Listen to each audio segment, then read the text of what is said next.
First of all, Zubda, what does it mean for families and for boys to gain admission into HSN College? What is the prestige factor and this whole legacy thing that is attached to it? HSN College has been the aspiration, the desire, the dream college for most of the families in Pakistan. HSN gives you a holistic education. It's not just academics, it's not just bookish knowledge.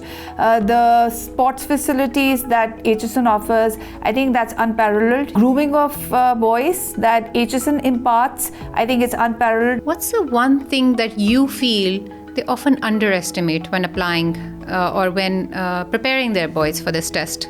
Parents who come in with their children, they expect their children to be flawless, to be meticulous, not making any mistakes, and they just want their kids to start performing right from day one. So it's more than the studies, more than the academics. I feel it's a test of nerves. So towards the end of this journey, this rigorous journey, by the 8th month, brilliant students, they just break down and they're like, I just want to make my mother proud. What are some of the signs of stress or burnout or anxiety that you notice? The level of competitiveness, not amongst the students, but amongst the parents, has gone to abnormal levels. And if ruthlessness is the word that I could use, I think they're getting ruthless. The most fun aspect of teaching the young ones is that they're innocent. They are who they are. And they're curious. They're curious and they want to learn at their own pace. If the child is jittery, if he's anxious, if he's crying for no other reason, if he's throwing tantrums, if he's going to the washroom every other 10 minutes, if he complains of having tummy aches, if he keeps telling you that I'm sleepy, I'm drowsy, I'm lazy, I feel like throwing up, these are all the symptoms. A child should be exposed to 2 to 3 marks. So how does that impact the child's testing skills on that big actual day? Let them take external marks so that you evaluate if a child is comfortable going to a completely alien environment. How does he settle? There's a lot of pressure that the child has to handle. What's that one advice you would give to parents listening out there? God forbid, first of all, to the ones whose children didn't make it. It's okay. There's always a next time. And if, God forbid, kids do not make it in K2, there's high probability that they would make it if they apply in E2, that's grade 7. Please let your kids be who they are. They're innocent, they're childish, they are children of course, and they're harmless. It's a rigorous 10-month long process. Keep practicing reading at home. Keep bucking up your child, but of course no one would know your child better than you yourself. You know the child's weaknesses, you know your child's strengths. Keep honing the strengths, keep working on the weaknesses. The school is doing their job. All schools work brilliantly. Hello and welcome to ISOK, In Search for Knowledge. I'm Zahra Hidayatullah and today I'm in conversation with Dr Zubda Zia, who is a respected and renowned HSN admissions coach. Dr. Zubda Zia is also an educationist who has been teaching at Kinnaird College for the last 20 years. She is the student council advisor at Kinnaird College and runs a student exchange program with 2 colleges in the US. Hi, Zubda. Hi, Zahra. First of all, Zubda, what does it mean for families and for boys to gain admission into HSN College? What is the prestige factor and this whole legacy thing that is attached to it? So, Zahra, interestingly, HSN College has been the aspiration, the desire, the dream college for most of the families in Pakistan, not just the families who are based in Lahore, but we have parents who come in from all parts of the country. And reason primarily being that this is one institution that has a history, that has a legacy. Lots of statesmen who've been HSN grads who've done wonders, some of them who've not really done so well for the country. So the campus is one factor that attracts the parents. And then the fact that HSN gives you a holistic education. It's not just academics, it's not just bookish knowledge. The sports facilities that HSN offers, I think that's unparalleled. You won't really find any other school that offers such facilities. The grooming of boys voice that HSN imparts, I think it's unparalleled. I haven't really come across a school that does that kind of training. And one factor which might come across as conservative, but it's an all boys college. So I've come across a lot of parents who want to send their kids to an all boys segregated institution. Might come to you as a surprise, lekin aajkal bhi there are parents who are interested to send their boys to an all boys institution. So that is also one of the factors. Do you think it's also because of the sense of fraternity and brotherhood that an all-boys institution brings to... Most definitely. So I've been teaching, I myself am a student of Kinnaird College, that's an all-women college, just like yourself, Zahra. So we feel that the idea of sisterhood and the girl bonding with girls is really strong at Kinnaird. So I think I can relate to that sentiment, where you're coming from, where the boys' mums they come from. Yes, the idea of affinity and the idea of bonding with boys, it's a lot stronger in an all-boys institution. So yes, that's one of the factors. So when parents and families prepare their boys for the admissions process, it's a very tough and rigorous entry-level test, especially for 6-year-old boys who have to appear for it. They lay a lot of emphasis on academics. What's the one thing that you feel they often underestimate when applying or when preparing their boys for this test? So it's more than the studies, more than the academics. I feel it's a test of nerves. It's how your child, and primarily how the parents take the pressure, how they channelize that pressure, and how they keep themselves from passing that pressure onto the child. You know, we're talking about 5.5, 6-year-old child, yes, who's, you know, for that child, the world is all about fun. Yes. The world is all about being nonchalant, being careless by making mistakes.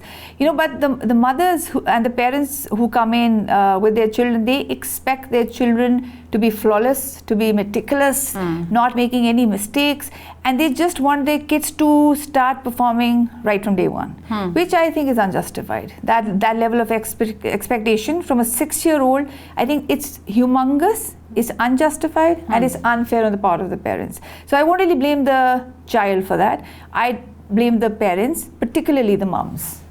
Can you explain what tests the 6-year-old has to sit through when appearing for this entry test? 6-year-old, I mean the one who's going to appear for K2. This year, this is the first year, it's almost after 5 years कि Urdu भी include हुई है. 2020 was the last year जब तक Urdu आ रही थी. उससे पहले they used to test kids on English, Urdu and math. So this year onwards, students will be taking the test in Urdu, English and math.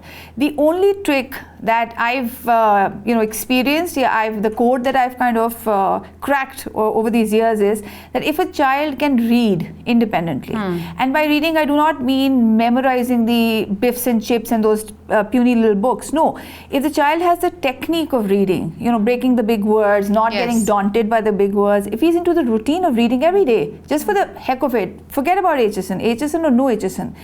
Each and every child has to read, regardless of gender. A child has to read. And over these years, I've seen kids who are proficient in reading. More than the precision and the proficiency, kids who are fond of reading are the ones who generally make it into HSN. Not because only of their vocabulary and writing, it's because their creative process gets triggered as well. They get those ideas and they pen them down, hence they have an edge over their peers. So I think reading makes a lot of difference. Yes. In one of the episodes, I was talking to another admissions coach, and we spoke about how there's this trend of now rote learning, creative writing stories. There are certain topics that are given to boys, and they say that, you know, you have to stick around these guidelines, you have to rote learn, and this is a 5-year-old we're talking about. And there's a lot of academic pressure that is put onto that child to learn complete sentences and memorize these big paragraphs and a complete essay.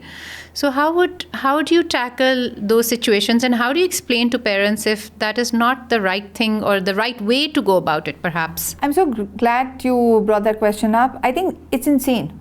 As simple as that.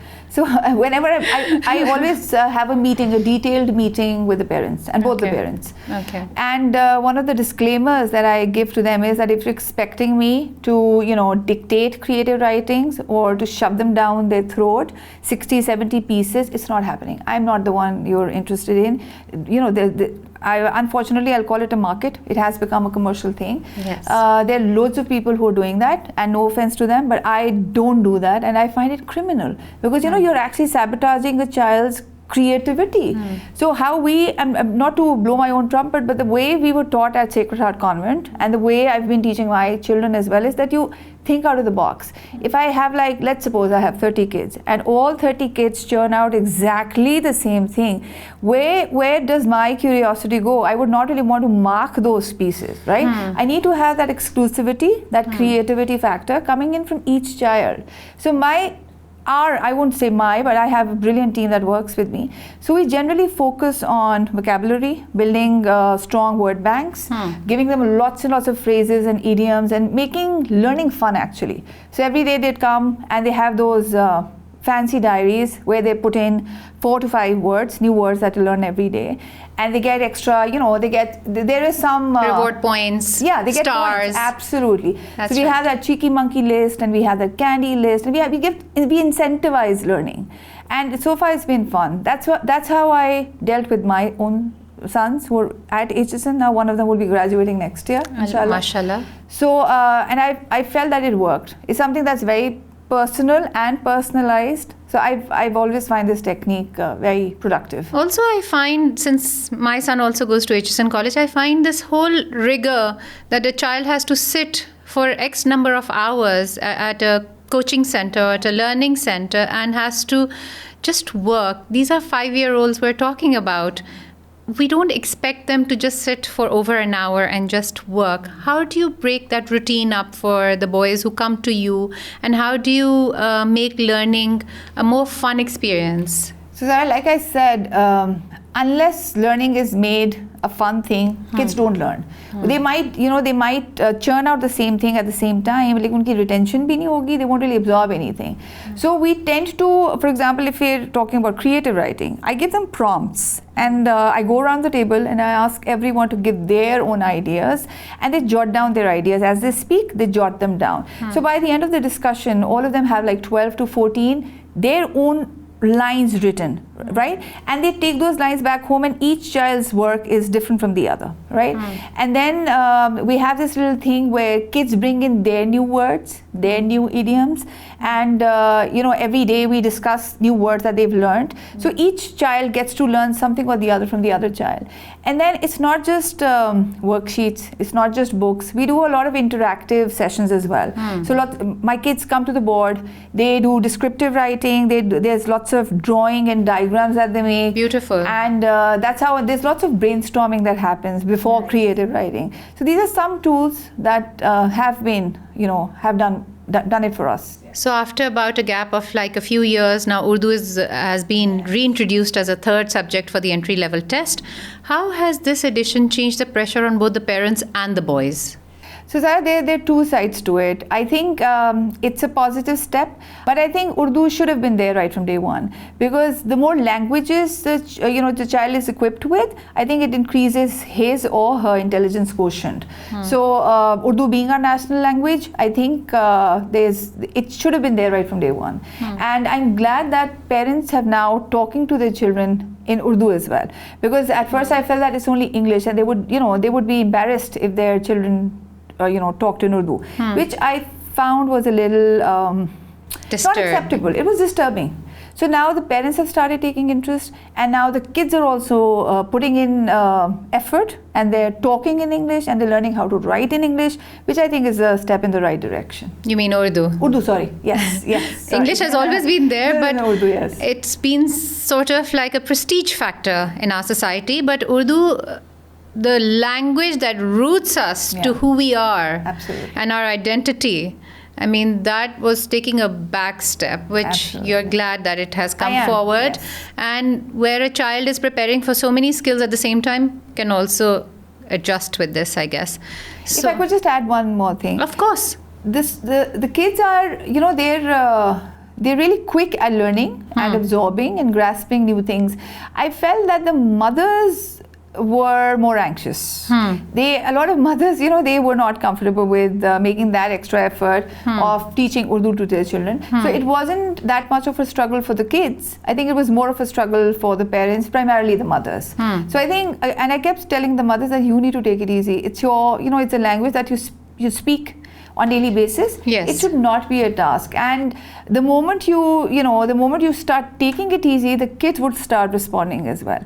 So I'm hopeful that this year is going to be easier than last year, because parents are already aware that Urdu will be there. So Zubda, based on personal experience, what happens when children come to you and they interact with each other? They don't get competitive because they're too young to at that time feel the pressure. But do the mothers and the parents who come, do they compare their boys and their skill sets to the other children in your training center? So it's a very, very interesting question, and I'm not too sure how candid I can get.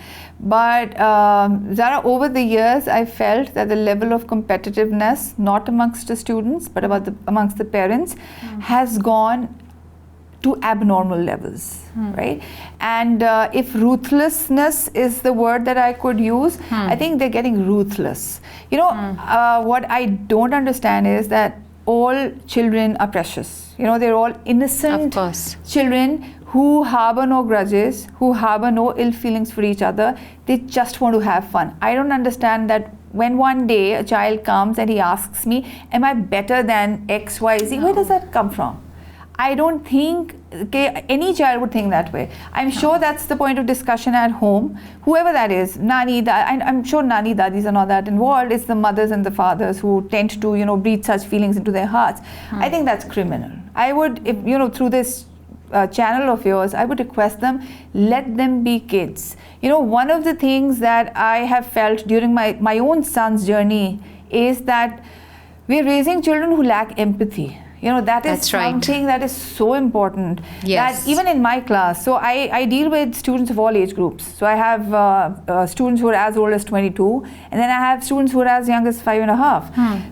The most fun aspect of teaching the young ones is that they're innocent. They are who they are. And they're curious. They're curious and they want to learn at their own pace.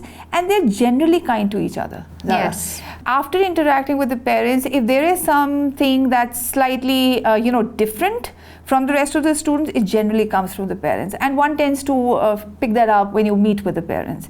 So my only request is, please let your kids be who they are. They're innocent, they're childish, they are children, of course, and they're harmless. We tend to, instill in them values which are not really values, feelings of competitiveness, feelings of ruthlessness, this unnecessary competition.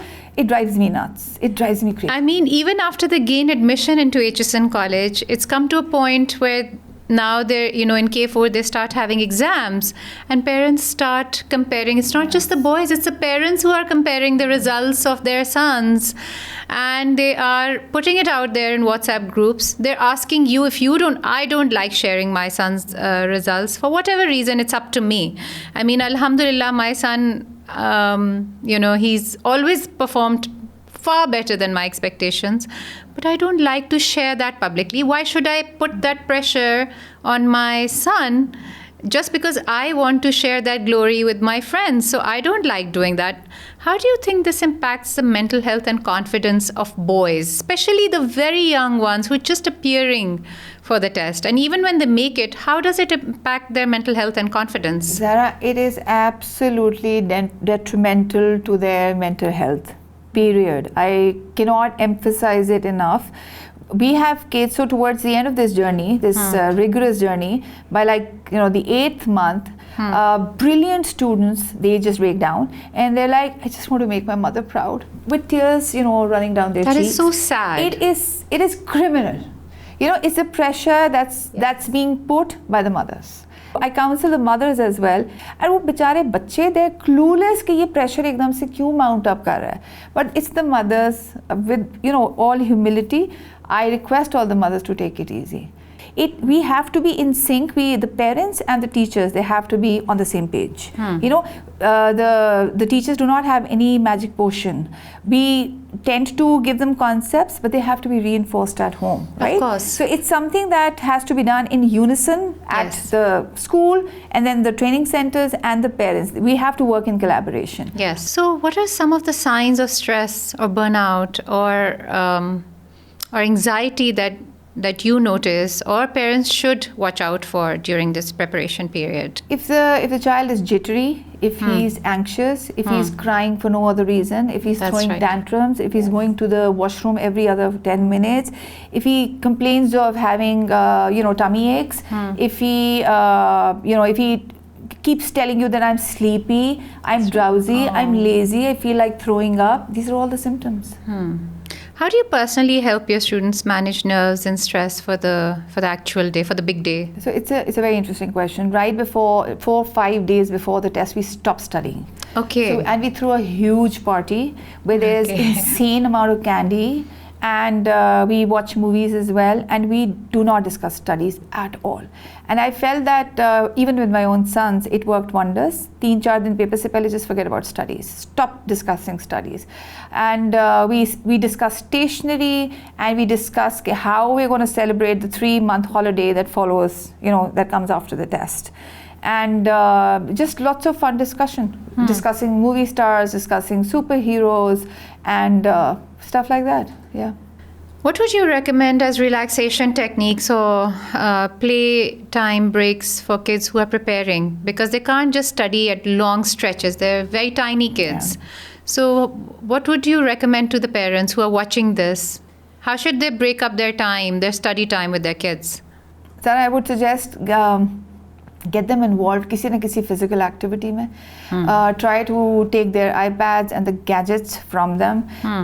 Make them cycle, make them swim, make them some physical activity where they sweat and they come back tired and exhausted, and they get to sleep peacefully. That I think is one factor that also contributes. That to was success. My next question. That how important is a child's diet and his physical activity and sleep routine in the weeks leading up to this big test? So I think it's extremely important. So how we work is we have WhatsApp groups, and I tend to keep all the mothers updated on whatever we do every day, even if it's a new word that I've told them. So it'll be shared in the group so that the mothers know and they reinforce. So right before the test day, so I share with them very humbly that please put them to beds. They should be in their beds by 6:30 so that they get up early, they get done with their washroom routines, whatever they have to do, and light breakfast, nothing heavy, no parathas in the morning, maybe a shake or something. So these things definitely matter. I request the parents not to overload on sugar, especially when they send the kids to us, because it tends to be counterproductive. Yeah. But I think diet matters a great deal. So how can parents support their sons emotionally while transferring their own anxieties on? How can they do that? A lot of times parents project their own anxieties onto their children. And it's more often than not the fathers who have been Aitchisonians and they're desperate to get their sons in. How does that project and translate for the child emotionally and psychologically? I think it's very, very taxing for the children. My only expectation from the parents is that they're adults. They need to give this confidence to the children that no matter what, regardless of the result, they're always going to be there. Yeah. I think that makes a whole lot of a difference. When the child knows that the parents are still going to love them, when the children know that they're going to be there no matter what. Exactly. They do wonders. Yes. But when the child knows that if I don't perform well, my parents are going to be disappointed, I'm going to let them down, that adds an extra amount of pressure, which is counterproductive. Because that little 5.5-year-old, warrior is, one, he's taking the pressure of the test, he's taking the pressure of performing well, he's taking the pressure of not letting the parents down. I think it's too much to expect of a 5.5, a 6-year-old. So I think the parents need to, sort things out on their own first for themselves, and then help the child with a preparation process. Yeah, I was gearing up for that question, that how can families protect a child's self-esteem and mental well-being while preparing for this highly competitive test, because I'm sure it takes a load on the child's self-esteem also. Like you said that, the child is always wanting to do best for their mama or for their baba, and, they have this sense that what if I don't get in? So what happens when, God forbid, a child doesn't get in? Zahra, again, it depends how the parents deal with it. If they've already been harping on the fact that if the child does not make it to HSN, it's the end of the world, so the battle is half lost already, But if the parents have been, they've provided an enabling environment, a positive environment where there's positive reinforcement, where they're, constantly bucking them up and avoiding using words such as loser, you're not performing well, I'm so disappointed, you're not good for anything, spanking them, hitting them. You're being so dumb. Yes. Why can't you do this? You did this yesterday. You're so slow. This is one terminology that I, keep hearing. You're so slow. Now, it takes a toll on the child's mental health and his well-being. So we need to be cautious with the words that we utter. We need to be cautious with the face expressions that we show to our children. So I think being adults, this is something that we should be able to do. So drawing close towards the end, what is that one advice to all the parents out there listening, especially to the ones whose sons, God forbid, don't make it, and also to the ones who are parents of the hopeful candidates? What's that one advice you would give to parents listening out there? God forbid, first of all, to the ones whose children didn't make it. It's okay. There's always a next time. Up to their admissions, there are seats announced for K3, K4, K5, K6. And if, God forbid, kids do not make it in K2, there's high probability that they would make it if they apply in E2, that's grade 7. Because the biggest chunk goes in for K2 and then 45 to 50 seats announced होती हैं grade 7 के लिए, जिसको E2 कहते हैं. So अगर God forbid if a child has not made it, so there's always a chance that he'll, they can just keep trying, just keep into that reading habit, to apply again, and he'll make it. It's not the end of the world. And that one big message to parents out there listening who are parents of hopeful candidates, what's that one advice you would give them? Say somebody has to come to you now because admissions, the paperwork has to be filed by the end of November. The parents start, enrolling their sons for coaching in the summer. What's that one thing you would like to tell them who are appearing for 2026? Zahra, like I said, it's a rigorous 10-month long process. Keep practicing reading at home. Keep, bucking up your child. But of course, no one would know your child better than you yourself. You know the child's weaknesses, you know your child's strengths. Keep honing the strengths, keep working on the weaknesses. The school is doing their job. All schools work brilliantly. They're working really well. All the teachers, there are so many teachers in Lahore who are preparing. All of them are putting in their heart and soul, and all of them are doing a brilliant job. Period. Right? And then only the schools and the teachers, they're not enough. The parents have to be there too, right? Just to reinforce. I do not advise कि school के बाद या after the coaching classes, the mother sits them down for another 3 to 4 hours. That's insane. Maybe just 20 minutes. It does not have to be that regimental. Maybe just asking them about. You don't give them homework after. बहुत थोड़ा, बहुत ज़्यादा नहीं. But like I said, it has to be discussion based. When you're sitting with your mother, when she's telling you a story, maybe she can just ask you randomly about different adjectives. Maybe she can ask you about some words that describe the mother or the father or the grandfather, whatever. It does not have to be that regime where you make them sit down every day and write every pages. ज़रूर करें. I'm not saying कि ना करें. Maybe 4 or 5 lines. Start with 4 or 5 lines. If they're not in a mood someday, that's okay. Let them breathe. You breathe as well. You just need to take it easy. The more stressed you are, trust me, it's going to be counterproductive. It's just a game of nerves. And you keep your nerves in control, your child will perform, inshallah. And then of course Allah has to do it. Of course, at the end of the day, yes. If he's destined to make it, he will make it. Yes. Period. Yes, because there have been cases where I've seen some brilliant kids who have not been, for whatever reason, been able to perform on that particular day, and it's nobody's fault. Absolutely. There have been cases I've seen where kids have burnt out completely. They have been going to 3 tuitions in one day. That's insane. Can I say something? That's insane. That's you're burning yourself out on both ends. That's taxing on your pocket. That's taxing for your, sanity, for the child's sanity. For the child. And then it's 3 teachers with their 3 different pedagogical skills. Your child is learning the ropes from 3 different people, and then school on top of it. Yes. It's insane. You're confusing your child. It's not helping him. It's counterproductive. Yes. And also this trend of mocks, do you think is it productive or counterproductive? How many mocks should a child appear for before the actual test? And how does it help? What are the pros and cons? Maybe too many mocks is not a good thing. Maybe some mocks help because they get the child attuned to facing tests or sitting for academic tests in new environments. What is your take on these mock exams? Zara, it's not just the mock test. Now, the recent thing that has come up is diagnostic tests. So September comes and mothers start asking me, there's this diagnostic test happening. And I ask them, what is the diagnosis all about? They're still learning a lot of things. December ke baad, chalo theek hai, ek aadha mock makes sense. But what are the diagnostic tests all about? I understand this is all commercial. I'm part of it. So I'm nobody to, comment on it. But to my understanding, what makes sense is maximum 2 to 3 mocks. And That's not right. with the teachers jo padha rahi hain. Send them out, let them take external mocks so that you evaluate if a child is comfortable going to a completely alien environment. How does he settle? There's a lot of pressure that the child has to handle. So maximum 2, zyada se zyada 3, isse zyada nahi. So how does that impact the child's testing skills on that big actual day? I feel a child should be exposed to 2 to 3 marks because, like I said, it's not just about the academics. It's not just about the bookish knowledge that he's gained for so many months. It's about controlling your nerves, walking through this loads of people, completely strange faces, and how they stay confident. Because a lot of kids, they break down. They start crying when they look at strangers. So it gives them a good practice. 2 to 3 marks should be enough, not more than that. So drawing to a close, is there anything you would like to add?